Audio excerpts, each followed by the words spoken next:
This is Radio Taiwan International.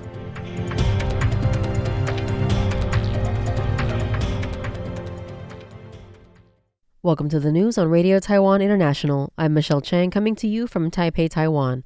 We begin with a look at today's top stories for Wednesday, August 20th.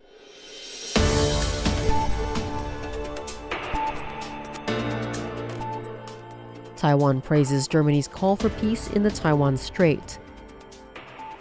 According to the economic minister, Taiwan may refuse a U.S. equity bid for TSMC. And former Interior Minister Xu Guoyong has been named the new DPP Secretary General. But first, today's top story. Following the first Japan-Germany Foreign Ministerial Strategic Dialogue in Japan this Monday, German Federal Minister for Foreign Affairs Johann Wadephul cited the UN Charter's terms against the use of force as pertains to the Taiwan Strait. His remarks were met by Foreign Minister Lin Jialong with deep gratitude. At a press conference after the meeting, Wadephul said that Germany and Japan share common security interests in the Indo-Pacific region, including the Taiwan Strait, South China Sea, and East China Sea. He expressed concern about tensions in the region and China's continued attempts to unilaterally alter the status quo. Wadephul added that the UN Charter explicitly prohibits the use of force and that this principle applies to those regions. Taiwan's foreign ministry stated that Wadephul's statements reflect not only the importance of maintaining peace and stability in the Taiwan Strait to like-minded countries, but also represents international consensus on the matter. They further called attention to the press release issued by the German Foreign Ministry prior to Wadephul's trip to Asia, which specifically mentioned China's increasingly aggressive stance in the region and how this threatens rules-based international order. Economic Minister J.W. said Wednesday that any U.S. move to take an equity stake in TSMC, similar to the White House's plan with Intel, would require review by the ministry's investment commission, and, quote, if it brings no benefit to Taiwan, of course we would not agree, end quote. The White House is weighing a 10% stake in Intel by converting part of its CHIPS and Science Act subsidies into equity. Such a deal would make Washington Intel's largest shareholder and has sparked speculation over whether TSMC could face the same approach. Reuters reported on Tuesday that Commerce Secretary Howard Lutnick is exploring ways for the U.S. government to take shares in chipmakers receiving CHIPS Act funds to build plants in America. The news sent TSMC shares tumbling on Wednesday, dragging the broader Taipei market down nearly 2.5%. Guo told lawmakers that Taiwan's negotiating team had received no prior notice of such a plan and would consult both TSMC and the National Development Council, one of its shareholders.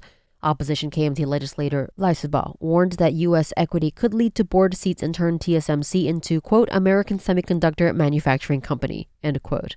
Guo countered that the CHIPS Act includes no such clause and reiterated that Taiwan could reject the proposal. After all, TSMC is a private company, not a state-owned enterprise. So I may also need to discuss with the National Development Council, since the NDC is one of its shareholders. We will probably need to fully understand what the U.S. Commerce Secretary meant by taking an equity stake.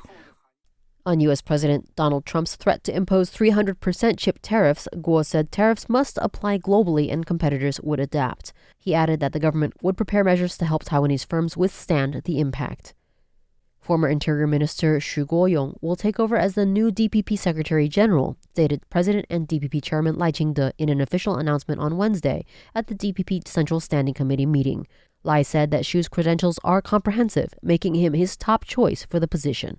The president highlighted Xu's extensive experience, including stints in law, as a cabinet spokesperson, political commentary host, city councilor, and legislator, in addition to a service as interior minister. Lai said that Xu possesses a deep understanding of public opinion and boasts knowledge of local life and policy communication, demonstrating his potential as a well-rounded Secretary General. Xu also expressed his hope to quickly understand the party's situation and stand with all members to lead Taiwan forward. With Taiwan's August 23rd referendum on restarting the island's third nuclear power plant fast approaching, the opposition TPP stepped up campaign efforts on Wednesday. TPP's chairperson Huang Guozhang led a nationwide campaign urging voters to support the proposal, framing it as a way to correct the DPP's mistaken energy policies. The TPP announced it will hold a rally in Taipei on August 22nd featuring interactive events to energize supporters. With 3 days left before the vote, which coincides with recall cases against 7 KMT lawmakers, Chairperson Huang accused the DPP of attempting to suppress voter turnout by handling the referendum quietly. He said that only by casting ballots could citizens correct the ruling party's energy path. No matter where you live in Taiwan, as long as you're 18 or older, you have the right to vote. Your vote counts the same as President Lai Ching does. We must all come out and say no to run energy policies. Meanwhile, environmental organizations voiced opposition. The Green Citizens Action Alliance and the Taiwan Climate Action Network released letters of support from nearly 20 international experts and groups stressing that nuclear power is expensive, outdated, and risky. They urged voters to reject the proposal and uphold Taiwan's non-nuclear path. Premier Zhou Rongtai announced Wednesday that Taiwan's 10 major AI infrastructure projects will be included in the next year's national budget, underscoring the government's efforts to enhance smart manufacturing and industrial upgrading. He made the remarks at the joint opening of the Taiwan Automation Intelligence and Robot Show and Automation Taipei. Zhou highlighted Taiwan's strong foundation in smart manufacturing and automation, while noting that the plan focuses on 3 key areas: smart applications, core technologies, and infrastructure. Core technologies will include silicon photonics, quantum computing, and robotics, with the goal of positioning Taiwan as a hub in the global supply chain. The initiative also includes development of sovereign AI systems, enhanced computing power, major talent cultivation efforts, and an investment of more than 100 billion NT dollars, which is $3.3 billion US dollars. As part of this strategy, a smart robotics park will be established in Liuying, a research center in Shalun, and an innovation and applications hub in Liujia in Tainan, creating an integrated industrial base. Zhou described these projects as opening an ocean of opportunities for Taiwan and emphasized the ultimate goal of building an intelligent living circle where people in all sectors can benefit from smart technologies. Addressing global trade challenges, Zhou said Taiwan's traditional industries, such as machine tools, must embrace digital and AI upgrades to stay competitive. He acknowledged difficulties posed by new U.S. trade policies, noting ongoing tariff negotiations. To reinforce resilience, the cabinet has proposed amendments to the Special Act for Strengthening Economic, Social, and National Security Resilience in response to international developments, pledging an additional 20 billion NT dollars, which is $667 million US dollars, in support, raising the total to more than 93 billion NT dollars or $3.1 billion US dollars pending legislative approval.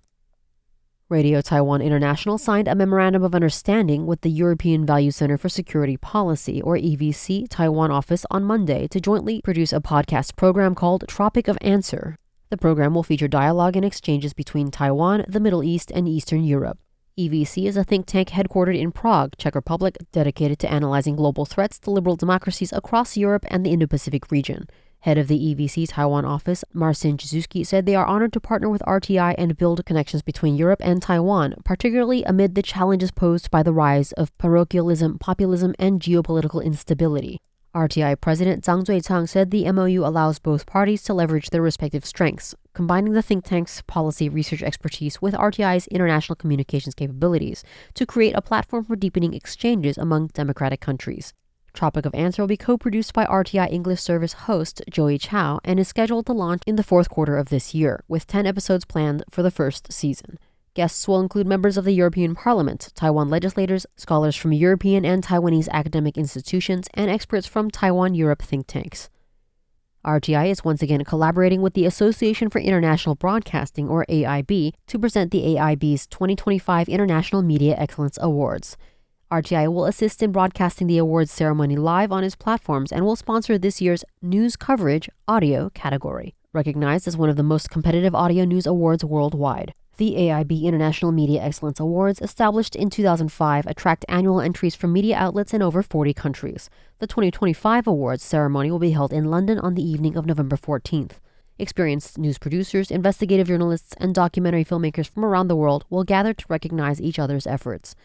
RTI chairperson Cheryl Lai noted that the awards recognize journalists' contributions to uncovering the truth and conveying facts and serve as a crucial platform for safeguarding press freedom.